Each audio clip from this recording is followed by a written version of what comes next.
तो स्टूडेंट्स आज का हमारा जो टॉपिक है वो है राजमा। आपने सुना होगा भाई, राजमा चावल खाया जाता है, बहुत ही फेमस राजमा है ये, कई बार पेपर में पूछा जा चुका है। यदि स्टूडेंट्स राजमा के बारे में यदि आपसे पूछा जाए, जिसे हम लोग क्या कहते हैं, या तो हम लोग डायरेक्ट इसको राजमा ही लिखते हैं, लिखने वाले इसको क्या लिखते हैं, डायरेक्ट राजमा लिखते हैं, या तो इसे हम लोग बीन्स के नाम से जानते हैं। बोले जी सर बिल्कुल ठीक है। अब यदि स्टूडेंट्स आपसे पेपर में यदि पूछ लिया जाए कि भाई राजमा जो है इसका क्या बताइए, वानस्पतिक नाम बताइए, राजमा का वानस्पतिक नाम, यदि आपसे पेपर में इसका बॉटनिकल नेम पूछ लिया जाए कि भाई राजमा का बॉटनिकल नेम क्या होता है, तो क्या लिखेंगे आप? राजमा का वानस्पतिक नाम, बॉटनिकल नेम। जी, किसी को पता है तो आप मैसेज कर सकते हैं। चलिए, क्या नाम होता है स्टूडेंट इसका? तो सर इसका नाम होता है हमारा फैसियोलस। ठीक है, क्या होता है? Phaseolus vulgaris. नाम सुना है? सुना है हमने सर, बोले क्या? Phaseolus, Phaseolus vulgaris. ये किसका नाम है? बोले सर राजमा का। बोले जी सर बिल्कुल सुना है हमने। अब आपको पता है स्टूडेंट्स, राजमा भी है, ये भी क्या है, एक प्रकार की दाल है। बोले जी सर राजमा एक प्रकार की दाल है। तो दाल वाली फसल क्या होती है भाई? दाल जो है वो किसमें आता है आपको बताओ? ये आपकी, ठीक है, सोलेनेसी परिवार की फसल है, या आपकी लेग्मिनेसी परिवार की फसल है, या आप लोगों की ग्रैमिनी परिवार की फसल है? किसमें आना चाहिए? तो सर जितनी भी दाल वाली फसलें होती हैं वो हमारी लेग्मिनेसी परिवार की फसल होती है। कौन से परिवार की फसल होती है? तो सर यदि इसका कुल यदि पेपर में यदि हमसे पूछ लिया जाए, इसकी यदि हमसे पेपर में क्या पूछी जाए भाई, फैमिली बताओ। सर इसका फैमिली जो होता है वो होता है स्टूडेंट्स हमारा कौन सा? ठीक है, लेग्मिनोसी। क्या सही बात है भाई? लेग्मिनेसी परिवार होता है इसका, लेग्यूमिनोसी। तो बोले जी लेग्मिनेसी परिवार का सदस्य होता है। चलिए ओके। तो गुणसूत्र यदि पेपर में आ गया तो भाई बताओ इसका गुणसूत्र क्या होता है? गुणसूत्र मेन इंपॉर्टेंट इसका सिर्फ क्या है, वनस्पतिक नाम है। और आपको पता होना चाहिए भैया ये क्या है, एक प्रकार की आपकी दाल वाली फसल है, और राजमा जो है वो क्या है आपका, लेग्मिनेसी परिवार का सदस्य। गुणसूत्र क्या होगा इसका? यदि आपसे पेपर में इसका क्रोमोसोम यदि आ गया कि भैया इसका गुणसूत्र बताओ, तो क्या लिखेंगे गुणसूत्र में? सर गुणसूत्र होगा इसका 2n=22। गुणसूत्र क्या होता है इसका? 2n=22 होता है। चलिए ठीक है। उत्पत्ति कहां हुई है, किस देश में पैदा हुआ है भाई ये? पहली बार किस देश में इसको देखा गया? इसके जो साक्ष्य हैं, इसके जो प्रमाण हैं, वो किस देश से संबंध बताता है कि ये सबसे पहले इस देश में पाया जाता था? इंडिया में पाया जाता था। जी वेरी गुड, राजमा इंडिया का है। ओके, और कोई? चलिए और बताइएगा। जैसे आप लोगों की चने की दाल होती है, मूंग की दाल होती है, आपकी अरहर की दाल होती है, वैसे ये भी आपकी एक दाल है राजमा। और यदि आपसे इसकी उत्पत्ति पेपर में पूछ ली जाए कि भाई बताओ इसका ओरिजिन प्लेस क्या है, कहां पैदा हुआ था ये, इसका जन्म कहां हुआ, तो इसकी जो ओरिजिन है स्टूडेंट्स वो है आप लोगों की पेरू। नाम सुना है पेरू? पेरू नहीं सुना? पेरू देश दक्षिण अफ्रीका का देश है कि दक्षिण अमेरिका का है? दक्षिण अफ्रीका का है कि दक्षिण अमेरिका का है? तो सर ये साउथ अमेरिका का है। कहां का है? साउथ अमेरिका का है। अमेरिका के जो नीचे वाला भाग है, जैसे हमारे पास में केरल है, तमिलनाडु है, ठीक है, जो हमारे साउथ के हो गए, तो वैसे ही अमेरिका के साउथ में ही, अमेरिका के साउथ वाले हिस्से में, दक्षिण अमेरिका में, साउथ अमेरिका में है। पेरू एक छोटे से देश का नाम है जो अमेरिका के अधीन है। ठीक है, आज भी वहां पर किसका शासन चलता है? अमेरिका का ही शासन चलता है। बोले जी सर बिल्कुल ठीक है, क्लियर है, बन जाएगा पेपर में यदि हमसे पूछा जाएगा तो। अब स्टूडेंट्स इसके बाद में आपसे यदि क्वेश्चन बन जाए कि भाई बताइए इसका फल का प्रकार क्या होगा, यदि आपसे किसी ने पूछा भी फल का प्रकार कैसा होगा इसका फल, यदि ये एक दलहनी फसल है और यदि इसको छीलकर खाया जाता है तो इसका फल का प्रकार कैसा होना चाहिए आपके हिसाब से? जी क्या लग रहा है आपको? पॉड होगा। ओके, और कोई भाई अपने हिसाब से क्या पॉड होना चाहिए?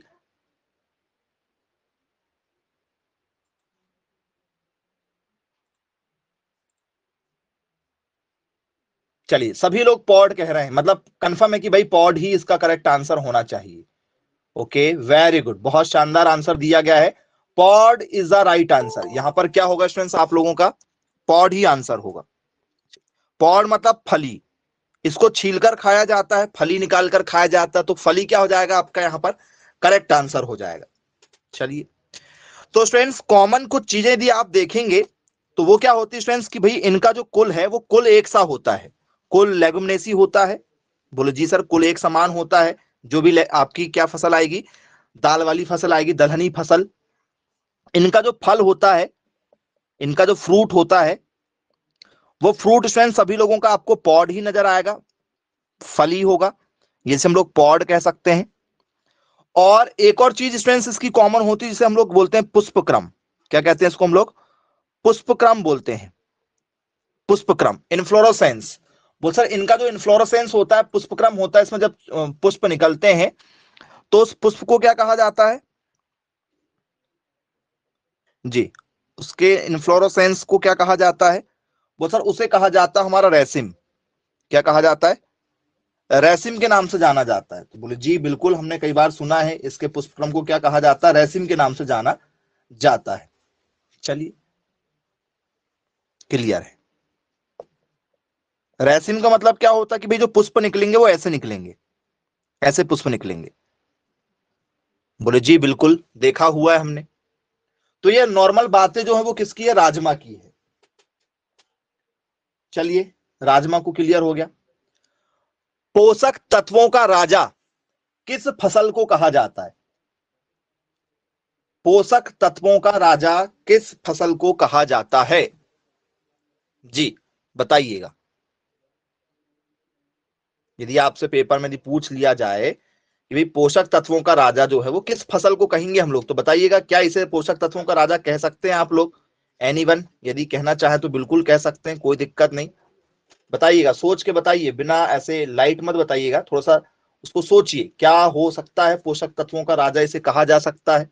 क्या इसमें इतने ज्यादा पोषक तत्व होते हैं? कुछ लोग तो ये भी कहेंगे कि सर हमने आज तक नहीं खाए, राजमा को हमने आज तक नहीं खाए, ऐसे भी बहुत सारे बच्चे होंगे। बोले जी बिल्कुल है।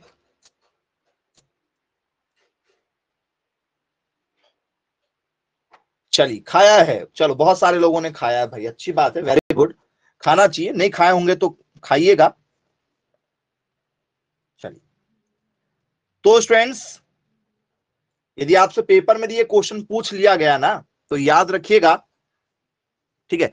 पोषण तत्व या पोषक तत्वों का राजा जो है, ठीक है, क्या लिखते हैं उसको हम लोग? पोषण। बोलो जी सर, पोषण का राजा कहा जाता है इसे। पोषण का क्या कहा जाता है? राजा कहा जाता है। इसे हम लोग क्या कहते हैं?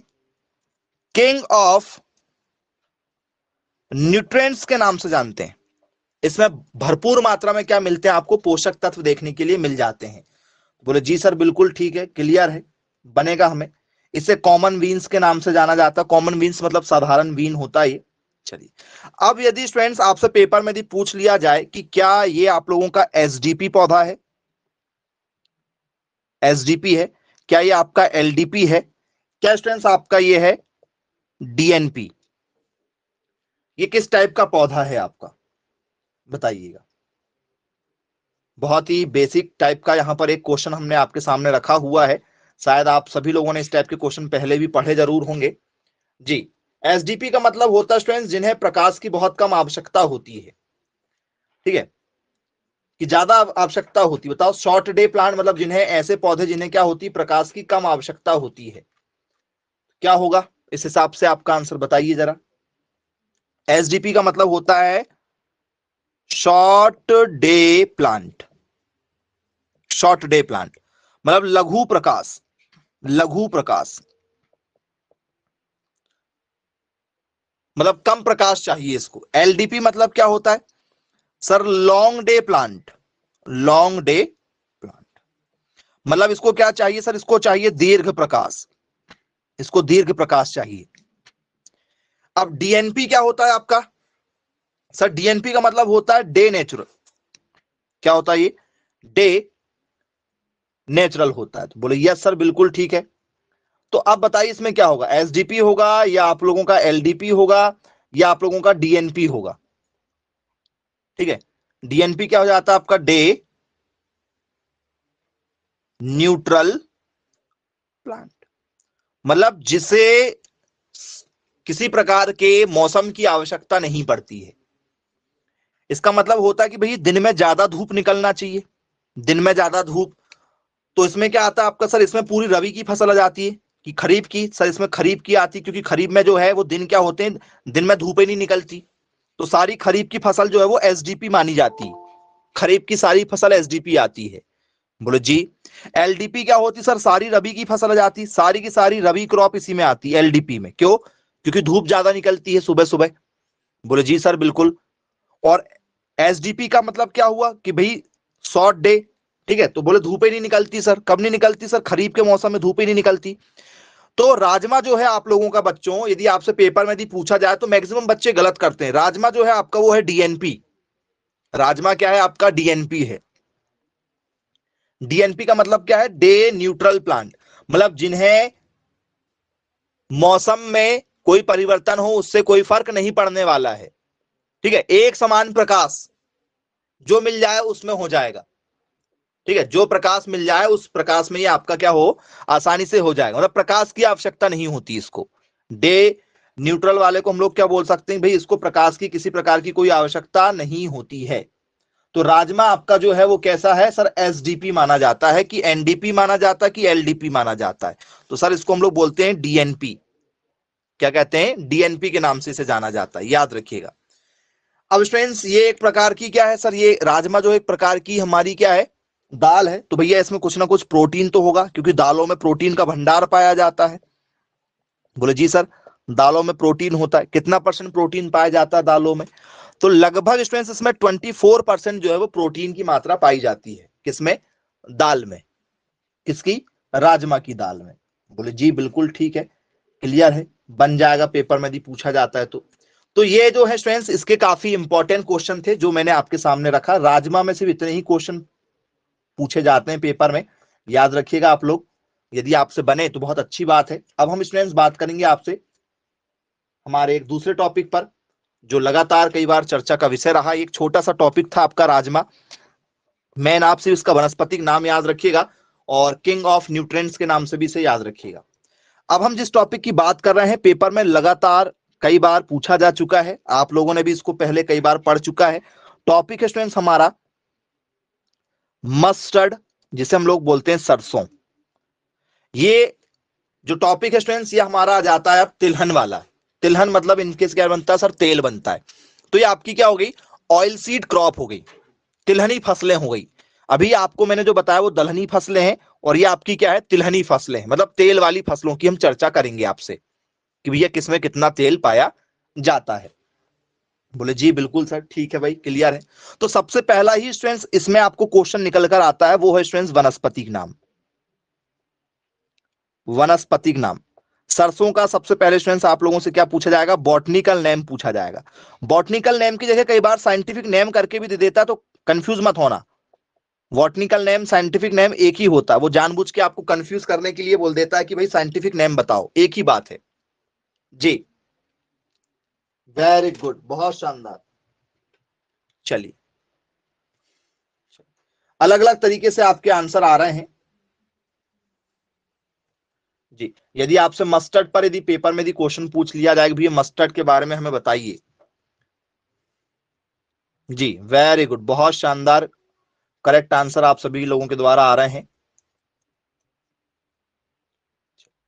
तो मस्टर्ड अलग अलग बॉटनिकल नेम रखती है क्या? मस्टर्ड जो है वो क्या अलग अलग बॉटनिकल नेम रखती है? यदि आपसे पेपर में यदि पूछ लिया जाए, रखती हैं? इंडिया की अलग, बाहर वाली अलग? ओके जी, वेरी गुड भाई, रखती हैं बोले। ब्रेसिका कंप्रेसिटा, ओके जी। चलिए, तो स्टूडेंट्स यदि आपसे मस्टर्ड का क्या पूछ लिया जाए, बॉटनिकल नेम यदि पेपर में यदि पूछ लिया जाए, तो आप लोग इसके अलग अलग आंसर दे रहे हैं। मैं आपको स्टूडेंट्स इसका एक सिंगल ही आंसर दूंगा। यदि बॉटनिकल नेम यदि आपसे पेपर में यदि पूछ लिया जाए, तो कुछ लोग बोल रहे हैं कि सर वॉइट जो है इसका नाम क्या होता है? ब्रेसिका, ठीक है, नाइग्रा होता है, ब्रेसिका नाइग्रा। क्या ये सही बात है? तो बोले सर हमें इस चीज में नहीं पढ़ना है, हमें ब्रेसिका नाइग्रा होता है, ठीक है, या और कुछ होता है, इनमें नहीं जाना है हमें, क्योंकि जो मस्टर्ड होती है वो अलग अलग प्रकार की होती है। तो बॉटनिकल नेम में आपको एक साधारण सा नाम बता रहा हूं जिससे आप अपने आंसर लगा सकते हैं। पहला शब्द जो है स्टूडेंट्स वो आपको क्या मिलेगा? यहां पर ब्रेसिका मिलेगा, और उसके बाद में स्टूडेंट्स यहां पर आपको स्पेसीज मिलता है। क्या मिलता है? Brassica species. स्पीसीज का मतलब होता है कि इसमें बहुत सारी और भी जो है वो चीजें आ सकती हैं। ठीक है, तो आप अपने अपने हिसाब से जो अलग अलग नाम जो बता रहे हैं वो अलग अलग तरीके से यहां पर हो सकते हैं। बोले जी सर बिल्कुल ठीक है। अब स्टूडेंट्स जरा मैं नाम बता रहा हूं आप लोगों को। एक आती स्टूडेंट्स आप लोगों की कौन सी वाली? सर काली वाली सरसों आती। काली सरसों देखा है? काली सरसों? बोले हाँ सर देखा है काली सरसों। वो किसी को नजर लग जाती तो मम्मी लोग आपकी नजर उतारती काली सरसों से, देखा ही होगा। बोले जी सर बिल्कुल देखा हमने। ब्लैक मस्टर्ड, ब्लैक मस्टर्ड देखा है? बोले हाँ सर ब्लैक मस्टर्ड देखा है। इस ब्लैक मस्टर्ड का बॉटनिकल नेम यदि आपसे पेपर में पूछ लिया जाए, ब्लैक मस्टर्ड का, तो इसका नाम क्या होता है भाई ब्लैक मस्टर्ड का? तो सर इसका नाम होता है हमारा ब्रेसिका, क्या होता है? ब्रेसिका नाइग्रा होता है। क्या होता है? ब्रेसिका नाइग्रा होता है। चलिए क्लियर है, बोले ब्रेसिका नाइग्रा होता है। अब एक दूसरी सरसों होती बोले, और बोले सर कौन सी वाली? बोले सर इंडिया वाली, इंडियन सरसों, ऐसे करके जाता है भाई, इंडियन मस्टर्ड करके पूछ लिया जाता है। भारतीय सरसों का वनस्पतिक नाम ऐसा दिया गया तो भारतीय सरसों करके पूछ लिया तो क्या करोगे? भारतीय सरसों करके यदि नाम आया तो फिर क्या होगा? इसे काली पीली क्या कहते हैं?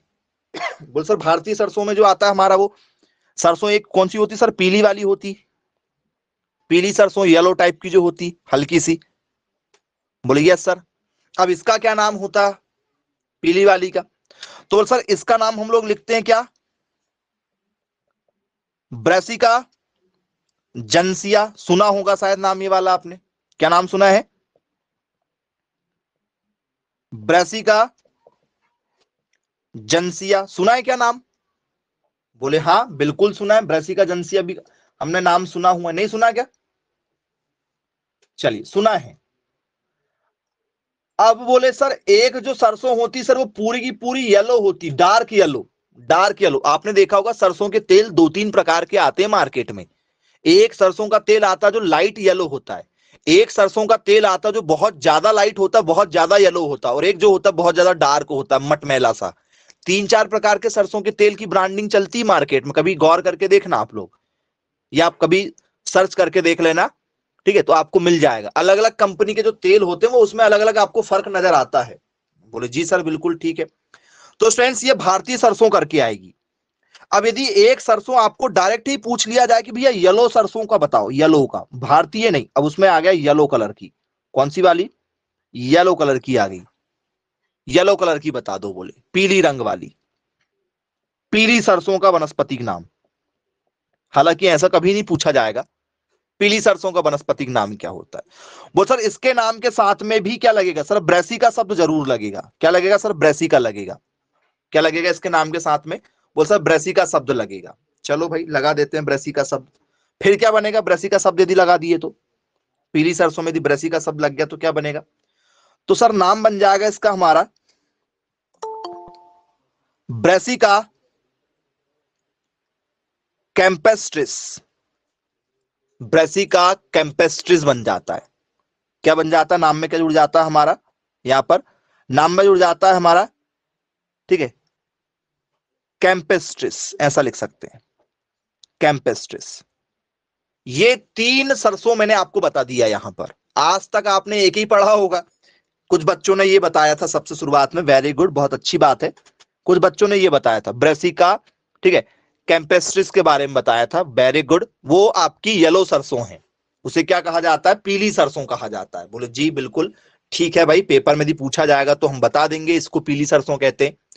काली सरसों यदि आ गया तो क्या करोगे, तो सर इनके सबके नाम में, क्योंकि सरसों की बात हो रही तो नाम में सबकी क्या है सर, ब्रेसिका शब्द आपको कॉमन मिलेगा, क्योंकि ये उसकी क्या है सर, उसकी क्या है, ये उसकी जाति है सरसों। फिर वो कौन कौन सी वैरायटी है वो अलग अलग है, वैरायटी के हिसाब से नाम में क्या हो गया, परिवर्तन हो गया। बोले जी सर बिल्कुल ठीक है। तो ब्रेसिका स्पीसीज इस कारण से मैंने आपको शुरुआत में बताया था कि भैया इसकी और भी बहुत सारी क्या हो सकती हैं, किस्में हो सकती हैं।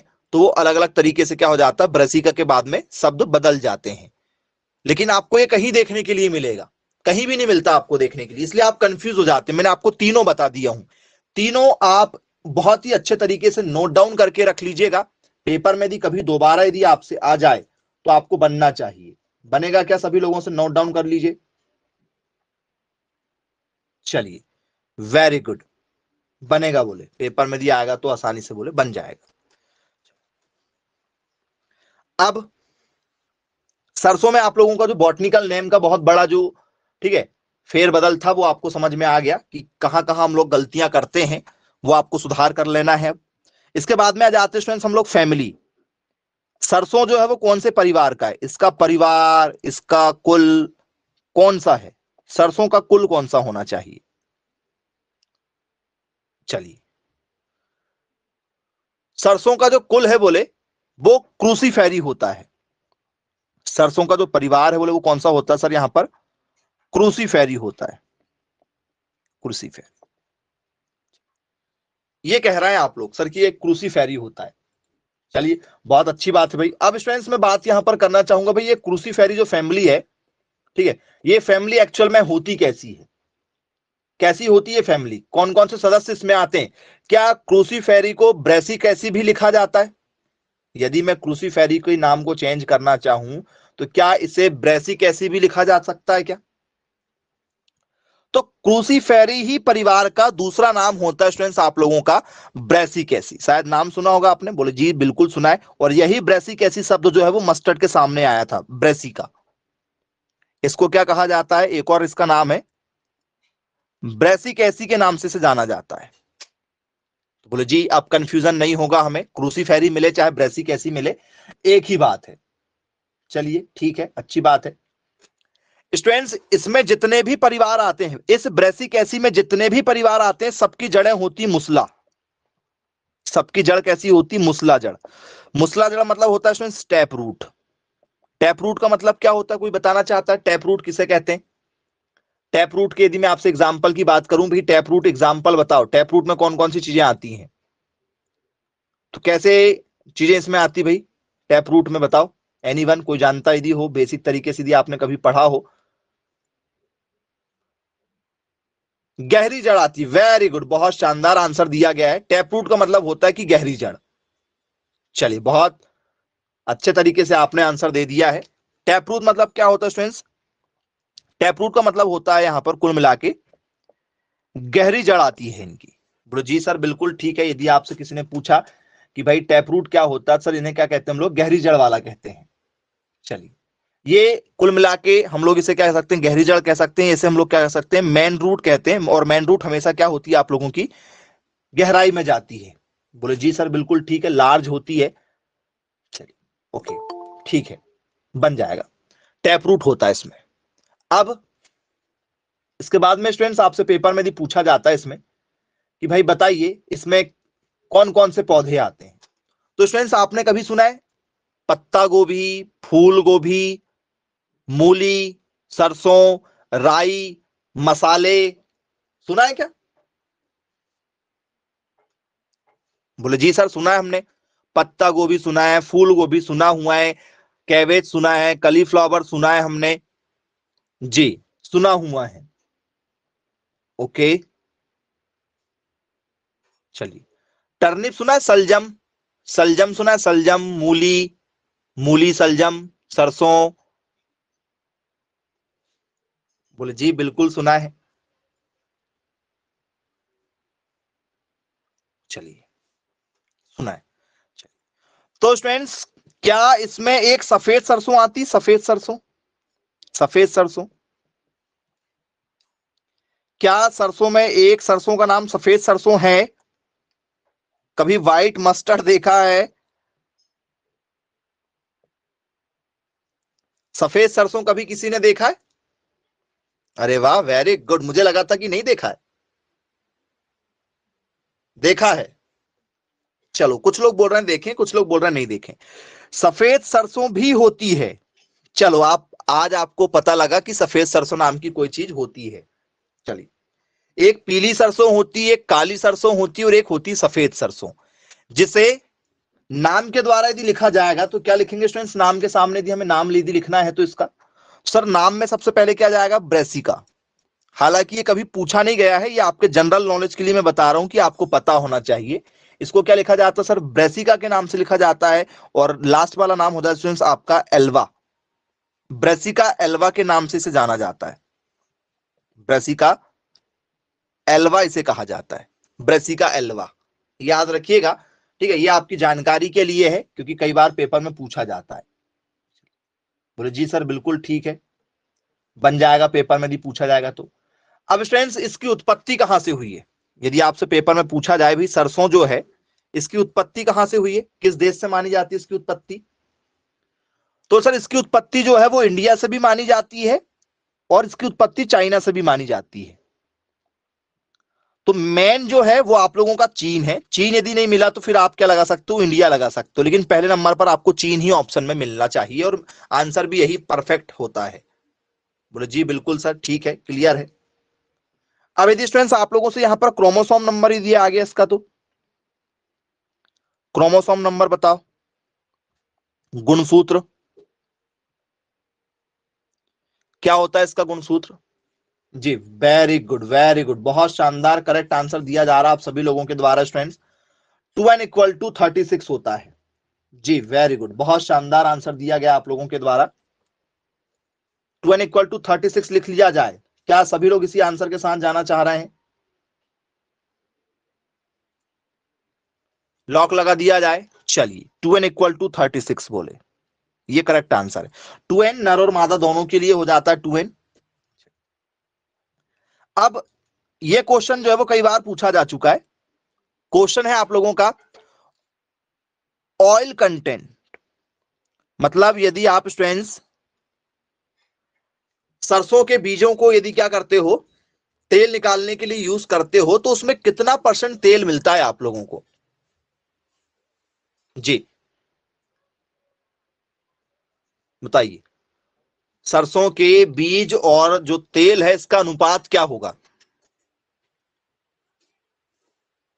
जी, जिसका पील होता है, जो छिलका होता है, छिलका प्लस उसका जो ऑयल है, उसका परसेंटेज क्या होगा? ऑयल 60% होता है इसमें। वाह, वेरी गुड, 60% ऑयल होता है। अरे वाह, और कोई भाई 60% ऑयल निकालने वाले? चलिए भाई, अच्छी बात है। आप लोग कोई नई वैरायटी का नाम बताना चाहे तो बता सकते हैं। कोई नई खोज किए होंगे आपने 60% वाली। तो स्टूडेंट्स, इसमें जो ऑयल होता है वो लगभग लगभग 35% से लेकर 39% के बीच में होता है। 35 से 39 के बीच में, अलग अलग वैरायटी में अलग अलग होता है। बोले जी बिल्कुल सर, ठीक है। इसमें प्रोटीन भी मिलता है। ये ऑयल कंटेंट है आपका, मतलब ये आपका क्या होगा? तेल का प्रतिशत हो गया है। इसके बाद में आपसे इसमें यदि मैं बात करूं भाई, प्रोटीन कितना % होता है? प्रोटीन,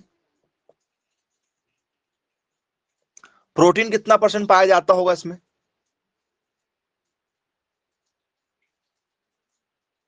सर प्रोटीन भी अच्छा खासा, इसमें कितना %? 24% प्रोटीन होता है। चलिए, अब ये तो आप लोगों के हो गए स्टूडेंट्स बहुत ही इंपॉर्टेंट से क्वेश्चन जो लगातार पेपर में पूछे जाते हैं। अब यदि स्टूडेंट्स मैं आपसे यहां पर बात करूं टेस्ट वेट की, क्योंकि पेपर में ये क्वेश्चन जो है ये आ चुका है और बच्चे यहां पर बहुत ज्यादा कंफ्यूज हो जाते हैं। ठीक है, टेस्ट वेट में बहुत ज्यादा कंफ्यूज होते हैं। Test weight of Indian mustard, Indian mustard, क्योंकि इंडियन मस्टर्ड जो है स्टूडेंट्स वो हम लगाते हैं कौन सी, ठीक है, ब्रेसिका जंसिया लगाते हैं भारत में, ब्रेसिका जंसिया लगाते हैं। टेस्ट वेट आपसे पेपर में पूछा जाता है। टेस्ट वजन 4 से 5 ग्राम।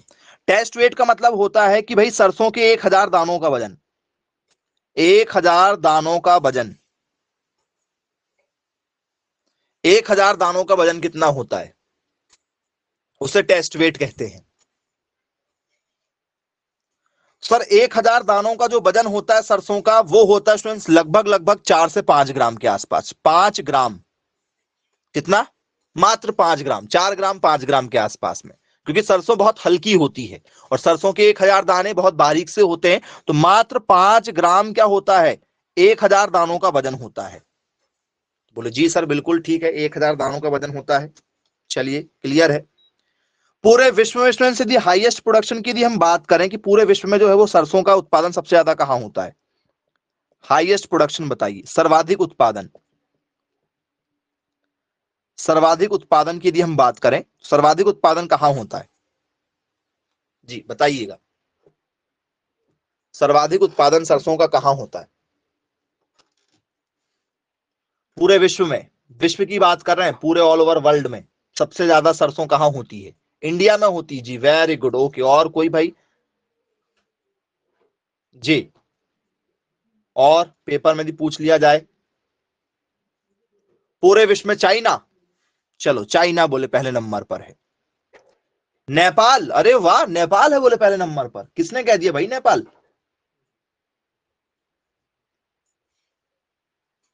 नेपाल है पहले नंबर पर।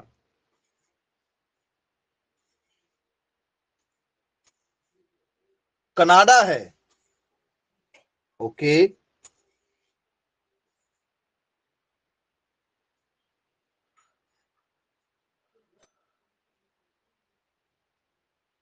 चीन, चलिए अलग अलग लोग अलग अलग आंसर दे रहे हैं। तो स्टूडेंट्स इसमें पहले नंबर पर कौन है, नेपाल है, पहले नंबर पर नेपाल है। नेपाल के बाद में सेकंड नंबर पर आता है स्टूडेंट्स आपका कनाडा, क्या आता है, कनाडा, कनाडा, कनाडा, जो आप लिखना चाहो, कनाडा सेकंड नंबर पर है। रसिया थर्ड नंबर पर है, रूस जो है वो थर्ड नंबर पर है। पहले में कौन है सर, पहले में नेपाल है, पहले में कौन है सर, पहले में वो बोले सर नेपाल है, याद रखिएगा, ठीक है। नेपाल का नाम आपने कभी नहीं सोचा होगा, पहले नंबर पर नेपाल है, दूसरे नंबर पर कौन है सर, हमारा कनाडा है। बोले जी सर बिल्कुल ठीक है, थोड़ा थोड़ा बनी जाएगा, पेपर में यदि पूछ लिया जाएगा तो, ठीक है। नेपाल आपको डाइजेस्ट नहीं हो पा रहा है कि सर नेपाल कैसे हो सकता है, लेकिन नेपाल इसमें है क्योंकि पहाड़ी एरिया है थोड़ा सा नेपाल वाला, और पहाड़ी एरिया में सरसों आसानी से हो जाती। अब इंडिया की यदि हम बात करें, भाई इंडिया में सबसे ज्यादा कौन सा राज्य जो है वो इसका उत्पादन करता है, इंडिया में कौन सा,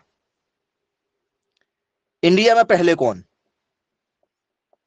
भारत में पहला कौन, भाई जहां पानी कम गिरता होगा, स्वाभाविक बात है, जहां पानी कम होगा वहीं सरसों की खेती करते हैं, मेन फसल के रूप में थोड़ी लगाते इसको, ये तो हमारे लिए ऑप्शनल हो गया ना।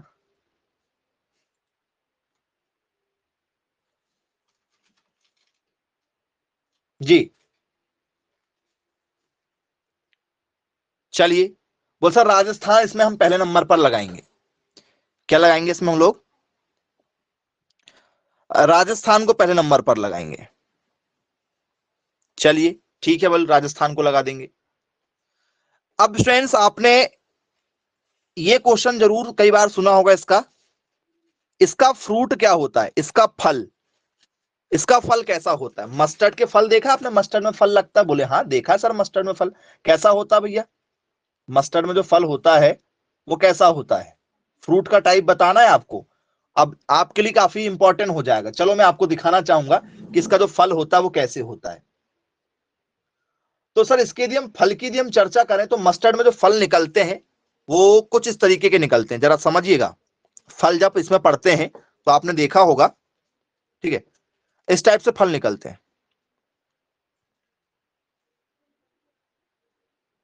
मस्टर्ड के फल बता रहा हूं मैं आपको, इस टाइप से फल निकलते हैं क्या? देखिए किस टाइप से, देखें ऐसे निकलते हैं क्या मस्टर्ड में फल? बोले हाँ सर। और इनमें दाने निकलते हैं, इनके अंदर क्या होते हैं सर? दाने होते हैं, इनके अंदर दाने निकलते हैं, देखा होगा। बोले हाँ जी बिल्कुल देखा है। चलिए, तो ये जो फल है इस फल को क्या कहा जाता है? इस फल को क्या कहा जाता है? कुल मिला के हम यदि हम बात करें, ये फल क्या है आपका, इस फ्रूट को क्या कहा जाता है? ये जो फ्रूट है आपने जो देखा है, इस फ्रूट को क्या कहते हैं? इस पैटर्न को क्या कहा जाता है? बोल सर इसको कहा जाता है सिलिकुआ। इसको क्या कहा जाता है? इसको सिलिकुआ कहा जाता है। चलिए वेरी गुड, बहुत अच्छी बात है। इसे हम लोग क्या कहते हैं? इसको हम लोग बोलते हैं सिलिकुआ। चलिए सिलिकुआ कहा जाता है। तो यदि आपसे किसी ने पूछा कि भाई सरसों के, ठीक है, फल को क्या कहा जाता है, सरसों में जो फल लगता है उसको क्या कहा जाता है? सर सरसों में जो फल लगता है उसको सिलिकुआ के नाम से जाना जाता है। चलिए ठीक है, अच्छी बात है, बनेगा। अब स्टूडेंट्स आपने देखा कि भाई ये तो सिर्फ आउटर लेयर है, ये जो लेयर मैंने आपको बताया था, ये वाली जो लेयर है ये केवल क्या है आपकी, एक आउटर लेयर है। मेन खेल जो है कि भाई इसके अंदर एक लेयर है, इसमें क्या बने सर? इसमें दाने भरे हुए हैं, दाने भरे हुए। बोल सर ये कुल मिला के एक पट्टी टाइप की आपकी नॉर्मली एक ऐसी लंबी सी एक पट्टी है। बोले हाँ बिल्कुल सर, जिसमें क्या भरे हुए हैं? दाने भरे हुए हैं। तो इसे क्या कहा जाता है? इसको कहा जाता है स्टूडेंट्स हमारा सेप्टम। इसको क्या कहा जाता है? सेप्टम कहा जाता है, याद रखिएगा। इसको क्या कहते हैं हम लोग? सेप्टम कहते हैं। क्योंकि आपने देखा होगा जब भी स्टूडेंट्स आपने सरसों को छीला होगा, सरसों को खाते हैं, कई बार आप लोग बरबटी वगैरह देखा होगा ना, कच्ची बरबटी कुछ लोग खाते हैं, बरबटी छीलते हुए तो देखे लिया होगा, एक हल्की सी लेयरिंग होती है व्हाइट टाइप की, व्हाइट हल्की सी व्हाइट होती है। मूंग में भी होती, मूंग, मूंग में भी हल्की सी वो व्हाइट वाली लेयर देखने को मिल जाती है। देखा क्या? हल्की सी बारीक सी एक लेयर चलती है, ऐसी लगती है किसी ने पॉलिथीन चढ़ा दिया होगा इसके ऊपर, हल्की सी व्हाइट वाली लेयर होती, देखा है? चलिए देखा है।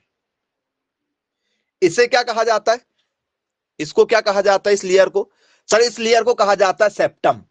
इसे क्या कहा जाता है सर? इसको सेप्टम के नाम से जाना जाता है। बोले जी बिल्कुल सर, ठीक है, अच्छी बात है। मैं आपको एक एक शब्द यहां पर बताने की कोशिश करता हूं कि आपको सारी जानकारी जो है वो बहुत अच्छे तरीके से जो क्लियर हो जाए, क्योंकि इतना डेप्थ में जाके आप कभी नहीं पढ़ते, ना तो आपको कभी पढ़ाया जाता है। चलिए, फिर यहां पर स्टूडेंट्स आपको पता है भाई थोड़ा सा ये लंबा होता कुछ इस तरीके से इसकी लेंथ होती है। बोले जी बिल्कुल। इसे क्या कहा जाता है? तो स्टूडेंट्स इसको कहा जाता है हमारा पेडिकल, याद रखना। इसको क्या कहते हैं हम लोग? पेडिकल के नाम से जानते हैं, ये पेडिकल कहते हैं। फलों के प्रकार में इस डंठल को क्या कहा जाता है? इसे हम लोग डंठल कह सकते हैं, तो पेडिकल कहा जाता है। तो इसे हम लोग पेडिकल, पेडिसल, ऐसा इस तरीके से आपको नाम देखने के लिए मिल जाते हैं। बोले जी सर बिल्कुल ठीक है, क्लियर है। अब स्टूडेंट्स आप लोगों ने देखा होगा, जैसे आप बरबटी को छीलते हैं, या फिर आप लोग मटर को छीलते हैं, या आप सरसों को छीलते हैं, तो स्टूडेंट्स ऊपर से ये वाले भाग को क्या करना पड़ता है? ये जो नुकीला वाला जो ये वाला भाग है, इस भाग को क्या करते हैं? इसको हम लोग ऐसे काटते हैं और ऐसे एक लेयर निकलती है, एक पट्टी निकलती है, वो पट्टी के थ्रू ऐसे पूरे खींचते हैं। खींचते हैं क्या? पट्टी निकलती, ऐसी पट्टी को यहां से खींचे तो ऐसे एक एक करके पूरा का पूरा खुल जाता है। ये ऐसे ही होता है क्या? बोलो यस सर। तो एक धागे नुमा संरचना निकलती लंबी सी, यदि आप मटर वगैरह को छीलेंगे। चलिए दिखा देते हैं भाई आपको मटर छील के। मटर देखा ही होगा आप लोगों ने, मटर को छील के बता देते हैं कैसा होता है आप लोगों को एग्जाम्पल में, ठीक है। चलिए, तो जैसे आपने मटर छीला होगा, तो ये मटर है आपके लिए, मान चलो इस टाइप से मटर है। तो ये मटर के दाने होते तो ऊपर ऐसा नुकीला होता है, वो ऐसे नुकीले में होते हैं हल्के से। बोले हाँ बिल्कुल नुकीला होता है। तो इसको आप जैसे छीलोगे, ऐसे ऐसे करके दिया आपने इसको छीला, ठीक है, तो यहां से क्या निकलता है? एक ऊपर से हल्की सी एक लेयरिंग निकलती है, ठीक है, देखा होगा कभी वो लेयरिंग निकलते हुए। चलिए, तो उसे क्या कहा जाता है भाई, वो जो लेयरिंग निकलती है उसे क्या कहा जाता है, बताओ। वो जो लेयरिंग निकलती है उसे कहा जाता है हमारा रेफ्लम कहा जाता है। जो लेयरिंग निकलती है आप लोगों की इस टाइप से, ऊपर की जो लेयरिंग निकलती है यहां से, तो जो लेयरिंग होती है यहां पर कॉर्नर में, वो एक मोटी सी लेयरिंग होती है जिसे हम लोग क्या बोलते हैं सर, इसको बोलते हैं हम लोग रेपलम बोलते हैं। ठीक है, रेपलम, रेपलम लिख सकते हो, रेपलम के नाम से जाना जाता है इसे। बोले जी सर बिल्कुल ठीक है, क्लियर है। अब स्टूडेंट्स, इसके बाद में हमसे पेपर में जो क्वेश्चन पूछा जाता है वो है कि भाई सरसों, जब भी आपने स्टूडेंट सरसों का तेल लगाया हो चेहरे में या कभी बालों में या कभी नॉर्मली ऐसी उसकी सुगंध लिया होगा, तो स्टूडेंट्स आप लोगों को एक तीखी सी गंध आती है। कुछ लोगों को चिढ़ टाइप की है, सरसों के तेल का यूज नहीं करते, कुछ लोग तो खाने में भी यूज करते हैं सरसों के तेल को, तो उसमें से एक गंध आती, तीखी सी गंध आती है। बोले यस सर, एक तीक्ष्ण गंध आती है सरसों से हमें।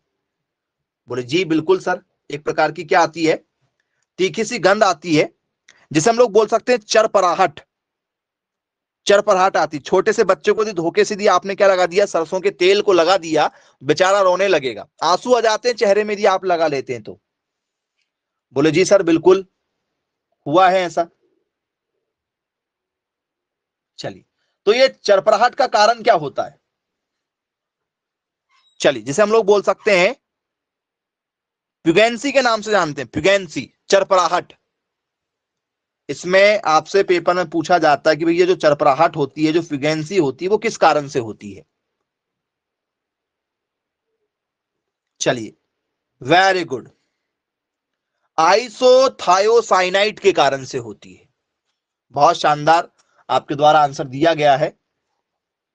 क्या होता है स्टूडेंट्स, आइसोथायोसाइनेट, आइसोथायोसाइनेट के कारण से होती है। बोले जी सर, तीव्र गंध जो आती है सरसों के तेल से, वो मिसाइल आइसोथाइनेट नहीं भी, सिर्फ आइसोथायोसाइनेट होता है। ठीक है, मिथाइल शब्द नहीं जुड़ता है ना, याद रखना, सिर्फ आइसोथायोसाइनेट के नाम से जाना जाता है। बोले जी बिल्कुल क्लियर है। अब स्टूडेंट्स कुछ लोग इसे कहते हैं कि भाई इसका ज्यादा सेवन नहीं करना चाहिए, इसका ज्यादा सेवन नहीं करना चाहिए, ये एक विषैला तत्व है, इससे घेंगा रोग हो जाता है। घेंगा रोग देख होता है, घेंगा रोग सुना है, घेंगा रोग। बोले सर नहीं सुना, हिंदी सुना है, सुना है, सुना है, चलिए वेरी गुड, वेरी गुड, सुना है भाई। क्या होता है घेंगा रोग, घेंगे रोग में क्या होता है, ग्वाइटर नाम की जो डिसीज होती है वो क्या होती है, सुना है क्या, अरे वाह। क्या होता है घेंगे रोग में, तो सर घेंगे रोग में आपने कुछ लोगों को देखा होगा कि जो गला होता है, गला बढ़ जाता है उनका, गला बढ़ जाता है, गले के सामने ऐसे एक गिठली टाइप की हो जाती, देखा है, सुना है, देखा है, कुछ लोगों का गला बढ़ जाता है, ऐसी गिठली टाइप की हो जाती है, अलग ही मुंह निकल जाता है उनका सामने से। बोले जी सर बिल्कुल ठीक, देखा हमने। चलिए, तो उसे हम लोग क्या बोलते हैं सर, वहां पर क्या हो जाता है सर, उनको ग्वाटर हो जाता है, जिसे हम लोग बोलते हैं घेंगा।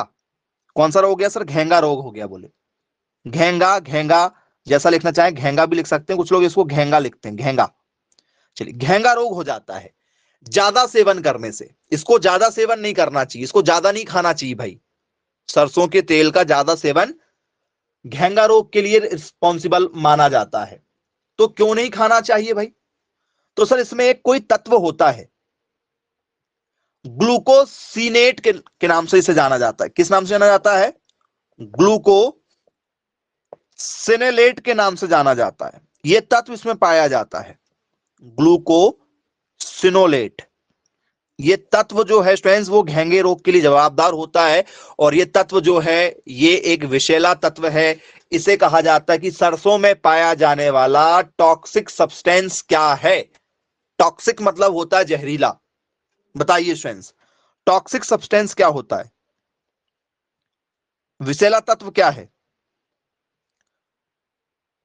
ग्लूकोसिनेलेट एक विषैला तत्व है, जो सरसों में पाया जाता है और इसके ज्यादा सेवन करने से आपको घेंगा रोग हो सकता है। बोले जी सर बिल्कुल ठीक है, क्लियर है। चलिए, आई होप समझ में आ गया होगा आप लोगों को।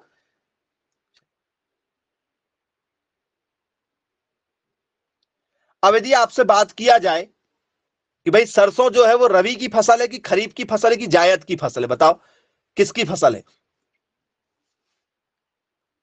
सरसों स्पेशली रबी की फसल है, खरीफ की फसल है कि जायद की फसल है?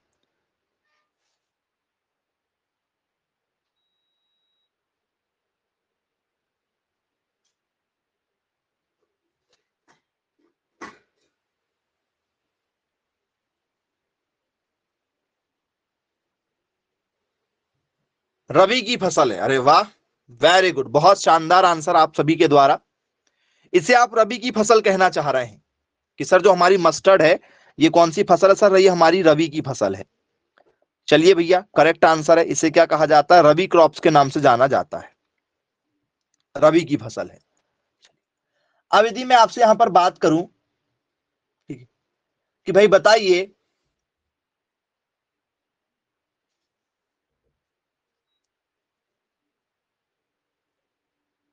सरसों के तेल में कौन सा अम्ल पाया जाता है? अम्ल की बात कर रहे हैं भैया, अब एसिड। सरसों के तेल में कौन सा अम्ल पाया जाता है?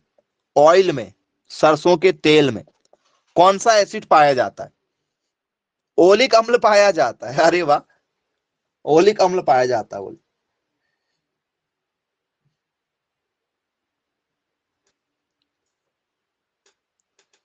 बताइए क्या होता है? सरसों के तेल में कौन सा अम्ल आपको देखने के लिए मिल सकता है? एरोसिक होता है। ओके जी, एरोसिक होता है बोले, एरोसिक एसिड होता है। क्या ये सही बात है? क्या इसके अंदर एरोसिक अम्ल पाया जाता है? यदि आपसे पेपर में यदि पूछा जाए भी क्या एरोसिक अम्ल पाया जाता है कि इसके अंदर?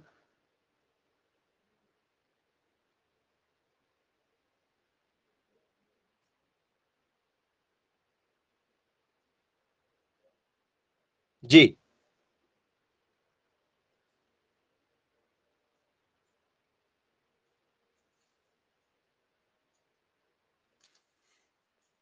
हाँ जी, सही आंसर है ये, एरोसिक अम्ल ही पाया जाता है। सरसों में क्या पाया जाता है?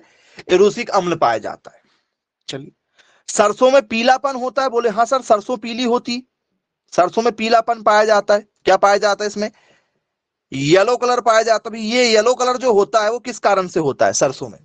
सरसों में पीलापन, दूध में पीलापन होता है, गाय के दूध में पीलापन होता है, सरसों में भी पीलापन होता है। सरसों में पीलापन किस कारण से होता है?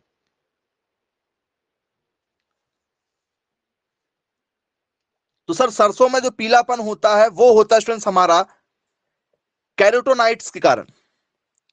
कैरोटोनाइट, सरसों में जो पीलापन होता है किस कारण से होता है सर? कैरोटीनॉइड्स के कारण से होता है। बोले जी बिल्कुल क्लियर है सर, बनेगा पेपर में यदि पूछा जाएगा तो। अब स्टूडेंट्स ये सभी क्वेश्चन के बाद में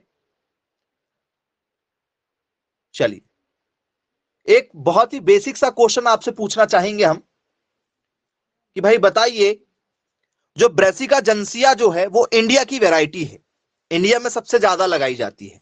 कौन सी वैरायटी लगाई जाती है हमारे यहां? ब्रेसिका जंसिया, ब्रेसिका जंसिया, ये किस दो वैरायटियों से मिलकर बनी है? इसको एवोल्यूशन करके बनाया गया है, दो वैरायटियों को मिक्स करके बनाया गया। तो कौन सी दो वैरायटी लगी इसको बनाने में, जरा बताइएगा यदि आपको पता है तो। क्या होगा? कौन सी दो वैरायटी लगी इसको बनाने में?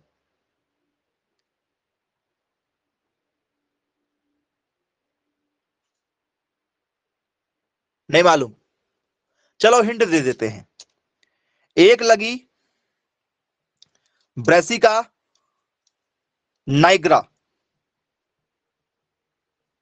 बेसिका नाइग्रा लगी। दूसरी कौन है?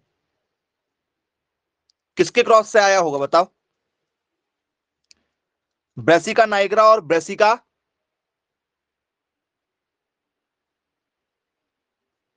अरे वाह, वेरी गुड, क्या बात है। चलिए वो सर ब्रेसिका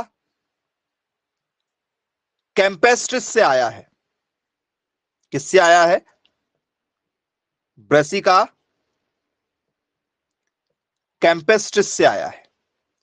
ये दोनों वैरायटियों से मिलकर ही ब्रेसिका जंसिया इंडिया के लिए तैयार किया गया है, दोनों को मिलाकर। बोले जी सर बिल्कुल ठीक है, क्लियर है, बन जाएगा, पेपर में भी पूछा जाएगा हमसे तो आसानी से।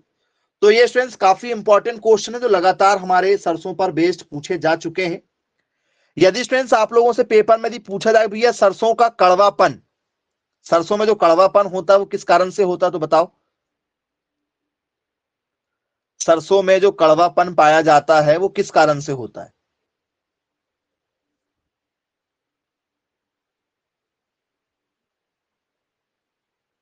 जी, कड़वापन, बिटर टेस्ट। कुछ लोग सरसों को खा के देखते हैं तो उसमें क्या मिलता है आपको, एक बिटर सा टेस्ट मिलता है, बिटर टेस्ट आता है। क्या आता है? कड़वापन आता है। कड़वापन किस कारण से होता है? एनीवन, कोई बताना चाहता है सरसों में कड़वापन? नहीं मालूम? बता दो, बताए हैं आपको अभी थोड़ी देर पहले ही बताए हैं। जी, अरे कड़वापन या जहरीलापन एक ही होता है विषैलापन भैया। यदि कोई चीज कड़वी होती है तो जहरीली टाइप की लगती है आपको, तो वो एक ही चीज है, थोड़ा सा उसका जो बताने का जो तरीका था ना क्वेश्चन का, वो एक अलग तरीके से। कड़वापन को ही विषैलापन कहा गया था, लेकिन क्वेश्चन बनाने वाले ने इसे क्या कर दिया है, अलग अलग तरीके से दे दिया है। तो याद रखिएगा दोनों एक ही है, आप इसको ये मत समझिएगा कि कुछ अलग दे दिया गया आपको। ठीक है, ग्लूकोसिनेट्स के नाम से ही इसे क्या किया जाता है, जाना जाता है। आप कंफ्यूज मत हो जाना भाई, है ना। और बहुत सारे बच्चे को लगा कि कोई एक दूसरा क्वेश्चन है, ये कोई दूसरा क्वेश्चन नहीं, ये वही था, लेकिन उसमें से क्वेश्चन बनाने के लिए एक नए शब्दों का यूज कर लिया जाता है। चलिए, क्लियर है, बन जाता है जी।